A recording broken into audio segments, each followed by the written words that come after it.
So today's Freedom of Movement 2.0, and it's about a day of imagining a world without borders. We recently published a report on freedom of movement, like saying why freedom of movement is, in the end, going to help social justice in general, economic justice.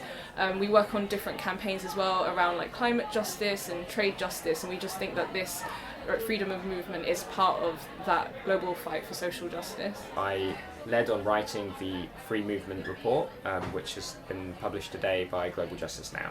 The report draws on many arguments, and one of the key analogies is this analogy with South African apartheid, or apartheid in general. So the report draws on many academics who have argued this, that our system of migration, our system of movement, is a form of global apartheid, and it can be compared to South African apartheid.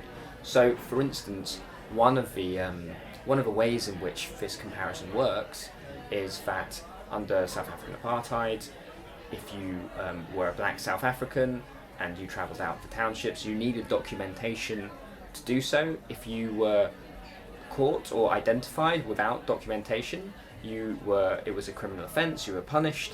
And this can be paralleled to our global system of passports, where if you don't have a passport and you're in a country, you are illegal. Your being is criminal, and you can be arrested, you can be incarcerated, punished, deported. The analogy is important because it shows how our global system of borders and border enforcement, it's a violent system. It's one which is also racially informed, and the analogy also shows us that actually these really oppressive systems, they can be overturned. So it gives us a bit of hope as well.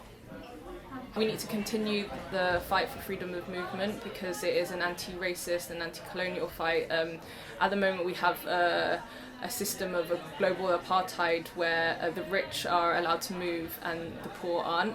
And so today is about the ideas behind why we must have freedom of movement, and I hope that they can take away these ideas and really feel armed in order to talk about it more, feel like they're more confident about debating these ideas, and to know that there's people around them that also think the same as them, that even though we've had Brexit and we might have lost an election to the Tories, there are a lot of people who believe in these ideas and have to fight for them.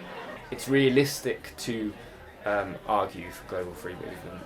It can be done in the long term.